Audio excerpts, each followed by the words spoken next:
I stood in the empty bridal suite, tears streaming down my face as I stared at my reflection. Minutes ago, I was ready to walk down the aisle, but now the venue was buzzing with rumors that my fiancé had just sped off with my sister. I felt completely broken and humiliated. While gathering his things, I found a crumpled piece of paper inside his suit jacket. My hands shook as I unfolded it, expecting a cruel explanation for their betrayal. But the note wasn't a confession of love for her. It was a terrifying warning that changed everything.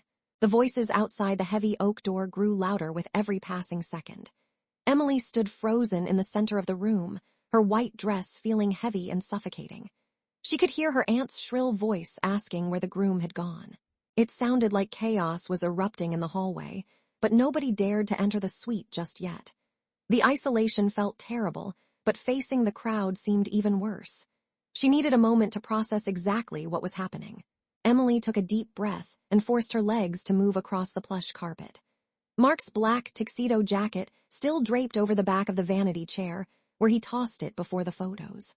It looked so normal sitting there, a stark contrast to the madness unfolding outside.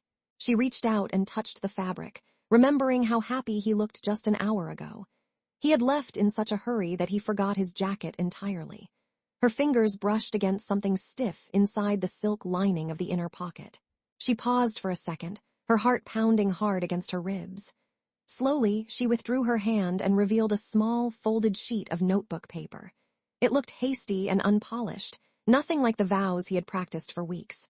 The paper felt crisp in her shaking grip. She knew she had to open it, even if the contents might break her heart completely. Emily smoothed the wrinkled page out on the vanity table. The harsh makeup lights illuminated every jagged loop of Mark's handwriting. He usually wrote with precise, neat letters, but this scrawl looked frantic and rushed. Her eyes scanned the first few lines, and her breath caught in her throat. The words on the page did not make any sense in the context of a wedding day. It wasn't a love letter to her sister, nor was it a goodbye. The paper fluttered to the carpet as Emily scrambled for her purse on the sofa. She dug through the layers of tissue and makeup until her fingers closed around her cell phone.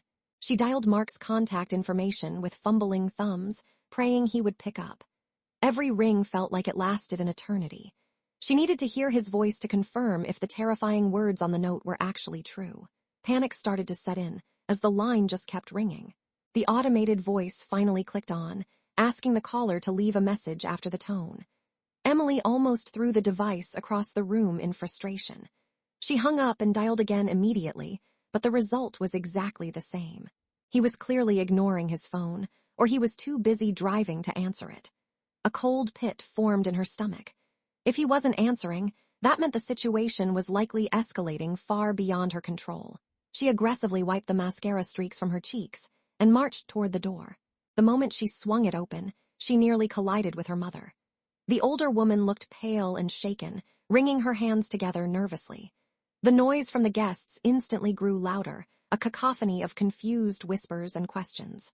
Her mother blocked the path, her eyes wide with a mix of pity and fear. She clearly had news that she did not want to deliver. Her mother grabbed Emily's shoulders and spoke in a hushed, urgent tone. She said that several cousins had witnessed the departure from the side entrance. Apparently, Mark didn't just leave with Jessica. He had physically dragged her out. Witnesses claimed he had a tight grip on her upper arm while she stumbled to keep up. It didn't look like a romantic getaway or a consensual elopement. It looked like an abduction happening right in broad daylight. Emily didn't wait to hear another word of the explanation. She broke free from her mother's grip and sprinted down the long, carpeted corridor. Her heels clicked loudly against the floor as she dodged confused waiters and startled guests. The heavy double doors at the end of the hall loomed closer. She needed to see the parking lot for herself. If they were still nearby, she might be able to stop them before this nightmare got any worse. The bright afternoon sun blinded her for a moment as she burst onto the patio. Dust kicked up into the air, near the back exit of the venue. In the distance, the familiar shape of Mark's silver sedan tore down the gravel driveway. The tires spun aggressively, sending rocks flying as the car fishtailed onto the main road. He was driving recklessly fast. They were already too far away for her to scream or wave them down. She turned around and dashed back into the building, ignoring the shouts from her family. The bridal suite felt strangely quiet compared to the chaos outside. She dropped to her knees and snatched the discarded paper from the floor. She needed to reread every single word to ensure she hadn't misunderstood. The message was the only lead she had. She smoothed the wrinkles out again, her eyes darting over the frantic scrawl one more time. The note mentioned something specific about Jessica's personal belongings. Emily looked around the room and spotted her sister's large beige tote bag sitting on the vanity. It was open slightly, revealing a clutter of hairspray and makeup brushes. Jessica had been in here getting ready just 20 minutes ago. Emily approached the bag with a sense of dread. She felt like an intruder, but the situation demanded answers that only the bag might contain. Emily grabbed the bottom of the canvas bag and appended it over the table. Lipsticks, compacts, and tissues spilled out in a messy pile. A heavy, metallic clatter rang out as a large object hit the wooden surface. There, sitting amidst the innocent beauty products, was a 10-inch chef's knife. The blade glinted under the vanity lights, looking sharp and menacing. It was completely out of place, and terrifyingly real. Emily looked back at the note in her hand, the pieces finally clicking together. Mark wrote that he had accidentally knocked Jessica's bag over while looking for breath mints. He saw the weapon and realized the danger immediately. The note wasn't an apology for leaving. It was a frantic explanation of his sudden exit. He stated clearly that he had to remove Jessica from the venue before she could use the items in her bag. The final lines of the letter explained his desperate strategy. Mark knew that causing a scene inside the chapel might provoke an attack right there. He decided the only safe option was to lure her away from the crowd and the family. He wrote that he would take her as far away as possible to neutralize the threat. He begged Emily not to follow them, but to call for help immediately. He was protecting everyone in the building. Emily stuffed the terrifying note into her dress pocket and grabbed her keys. She didn't care about the wedding dress or the shocked stares of the guests. She sprinted through the lobby and out the front doors toward the guest parking lot.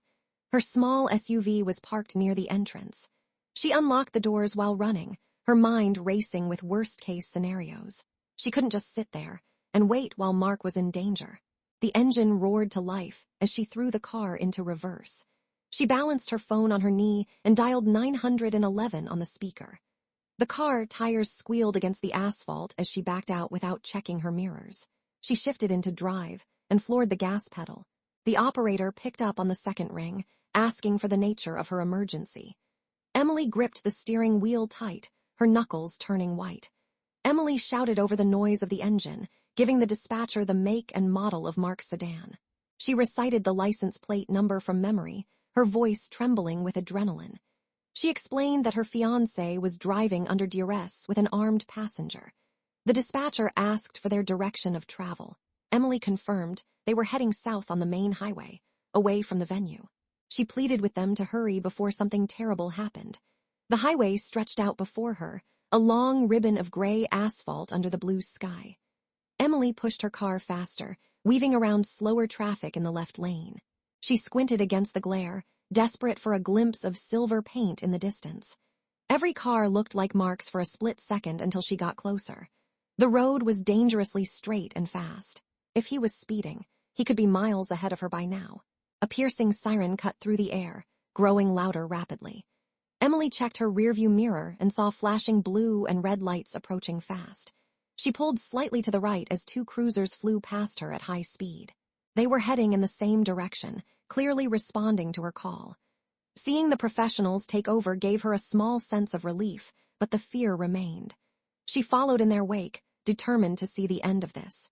About 3 miles down the road, brake lights flared red ahead. A cluster of police vehicles had forced a silver car onto the grassy shoulder. Emily slowed down and pulled up behind the blockade, her heart hammering in her chest. It was definitely Mark's car. The doors were open, and officers had their weapons drawn. The scene looked intense and volatile. She put her car in park and unbuckled her seatbelt, needing to get closer. Emily watched through the windshield as 2 officers pinned Jessica against the side of the car. They pulled her arms behind her back and clicked handcuffs onto her wrists. She looked disheveled and furious, shouting something that Emily couldn't hear. On the other side of the vehicle, Mark was leaning against the trunk. He looked shaken but physically unharmed, speaking rapidly to a uniformed officer. The immediate threat seemed to be contained, but the image was surreal. Mark spotted Emily's car and immediately broke away from the police. He ran toward her, his face pale and covered in sweat. He grabbed her hands through the open window, checking to make sure she was safe. He explained that Jessica had threatened to cause a bloodbath if he didn't leave with her. He had to act like he was willing to run away just to get her into the confined space of the car.